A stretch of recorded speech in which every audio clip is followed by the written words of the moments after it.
मुख्य विकास अधिकारी मनीष मीणा के द्वारा जनपद के 45 प्रधानाचार्यों के वैधानिक रूप से वेतन रोक दिया गया है। इसके विरोध में प्रधानाचार्य एवं माध्यमिक शिक्षा संघ ने जिलाधिकारी से मुलाकात की और शिकायत की। कहा कि बिना जानकारी के 45 प्राध्यापकों का वेतन रोक दिया गया है तथा लगातार प्रताड़ित कर रहे हैं। विभिन्न आरोप लगाते हुए शिक्षकों ने डीएम कार्यालय पर पहुंचकर एक ज्ञापन जिलाधिकारी को सौंपकर साथ ही कहा कि शिक्षा विभाग के द्वारा शिक्षकों को परेशान किया जा रहा है।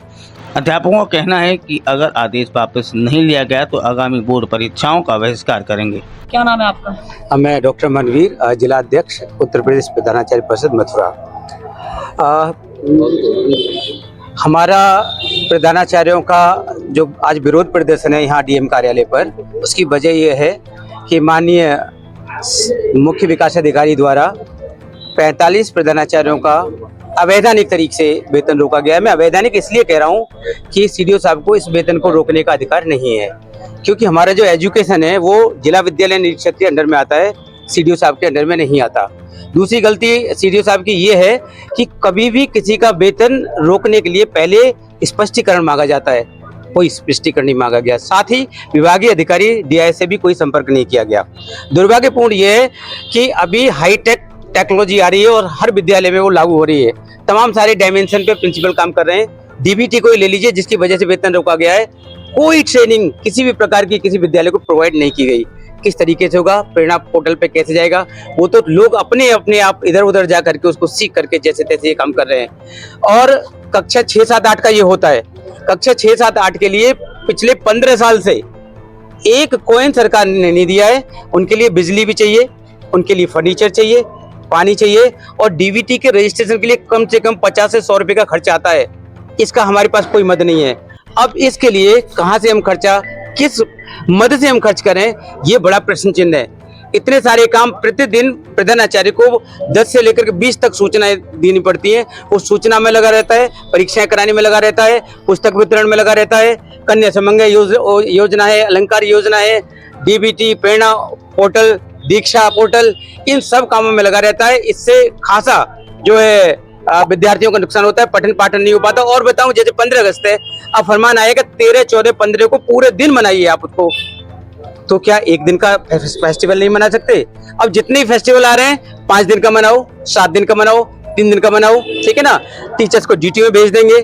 तमाम सारी परीक्षाएं जो माध्यमिक शिक्षा से लेना देना कोई नहीं, उनको माध्यमिक वाले कराते हैं। हमारा डीएलएड से क्या लेना देना है, हमारा पॉलिटेक्निक से क्या लेना देना है, हमारा आईटीआई से क्या लेना देना है, ये सारी परीक्षा हम क्यों कराएंगे? और इतने दिन जो खराब होते हैं उनमें सारे विद्यार्थियों का जो नुकसान होता है, उधर सरकार का ये डंडा होता है कि बढ़िया रिजल्ट दीजिए। तो इन परिस्थितियों में बढ़िया रिजल्ट कहां से दें? मुझे लगता है कि अगर ये चीज ठीक नहीं हुई तो एक दिन ऐसी स्थिति आएगी कि कोई भी व्यक्ति प्रधानाचार्य बनने के लिए 17 बार सोचेगा। तो हमारी ये पीड़ा है। क्या चाहते हैं? हम ये चाहते हैं कि जिस तरीके से सीडीओ साहब ने ये कार्रवाई की है वो तुरंत उसे वापस किया जाए। और जो 45 प्रधानाचार्यों का जो तुगलकी फरमान से जो वेतन रोका गया है, अब बताइए, कोई जज थोड़े ही है कि एक दिन का तो इतने का रुकेगा, 7 दिन का इतने का रुकेगा और अघोषित दिन के लिए इतने का रुकेगा। तो ये संभव नहीं है, ये इनका काम नहीं है। अदरवाइज हमें कोर्ट में जाने के लिए मजबूर होना पड़ेगा। अभी तो हम लोग यहाँ पे आए अपना विरोध प्रदर्शन करने, अन्यथा अभी पुलिस परीक्षा बिल्कुल पास है 23 तारीख से। और हम लोगों ने ये मन बनाया है कि अगर हम लोगों के साथ ये अन्याय को दूर नहीं किया गया तो हम पुलिस परीक्षा, जो प्रवेश परीक्षा है, उसका बहिष्कार करेंगे। जी बताएं, क्या पूरा मामला है? दुर्भाग्य मथुरा जनपद का ये है कि माननीय सीडीओ साहब ने कल 12 तारीख को मथुरा जनपद के 45 प्रधानाचार्यों का वेतन आहरित करने से रोक दिया है। मुख्य कारण बताया कि डीबीटी का जो कार्य चलता है वह कार्य पूर्ण नहीं है। उस कार्य के लिए सबसे महत्वपूर्ण विषय ये होता है कि विद्यार्थी का आधार कार्ड, उसके माता पिता का आधार कार्ड और बैंक का खाता होना बहुत जरूरी है। प्रवेश के समय पे यदि हम इन चीज़ों की डिमांड करते हैं कि इसके बिना एडमिशन नहीं दिया जाएगा तो शासन पर प्रेशर करता है कि बच्चों का एडमिशन प्रदान करिए। बाद में विद्यार्थी ये सारी व्यवस्थाएं प्रपत्र हमको उपलब्ध नहीं करवा पा रहे हैं। कभी कभी ये भी देखने को आया कि किसी आधार कार्ड में या उसमें कोई परिवर्तन करा देता है तो उससे भी अपलोड नहीं हो पा रहा है। तीसरी समस्या सबसे महत्वपूर्ण ये आ रही है कि इस समय विभिन्न परीक्षाएं चल रही हैं शासन की, चाहे वो फार्मेसी की हो, चाहे पॉलिटेक्निक की हो, चाहे ITI की हो, चाहे DLED की हो।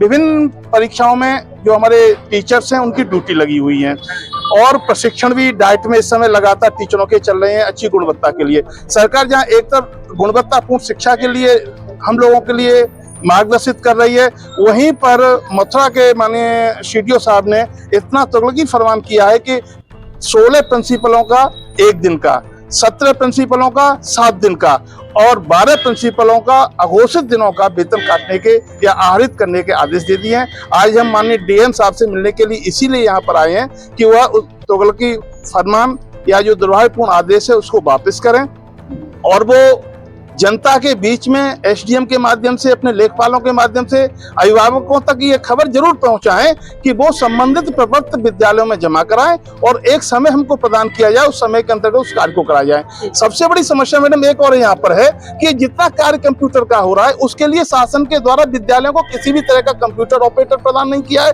किसी भी तरह का कोई हमें लोगों को सहयोग प्रदान नहीं किया जा रहा है, जिसकी वजह से प्रिंसिपल किंकृत विमूढ़ होकर के असहाय स्थिति में अपने को पा रहे हैं। और प्रिंसिपल जैसा पद जो संस्था को गौरवान्वित करता है उसके मान सम्मान को पूर्णतः धूल दूषित कर दिया गया है, जबकि होना यह चाहिए था कि इसकी समीक्षा होनी चाहिए थी। प्रिंसिपलों के सामने जो समस्या आ रही है उन समस्याओं की तरफ CDO साहब को ध्यान देना चाहिए और उन समस्याओं का सॉल्यूशन करने के बाद में यदि किसी प्रिंसिपल या किसी विद्यालय ने कार्य नहीं किया है तो एक्शन लेना चाहिए। हम केवल यही निवेदन करने चाहिए कि गुरु की महिमा को, उसके पद प्रतिष्ठा को निश्चित रूप से बरकरार यह सरकार रखेगी तो उसके परिणाम अच्छे आएंगे, नहीं अन्यथा इस तरह से जो तुगलकी फरमान टीचरों पर, प्रिंसिपलों पर जारी किए जा रहे हैं, ये गुरु की पद की गरिमा को पूर्णतः धूल दूषित किया जा रहा है और समाज को एक अच्छा मैसेज नहीं दिया जा रहा है।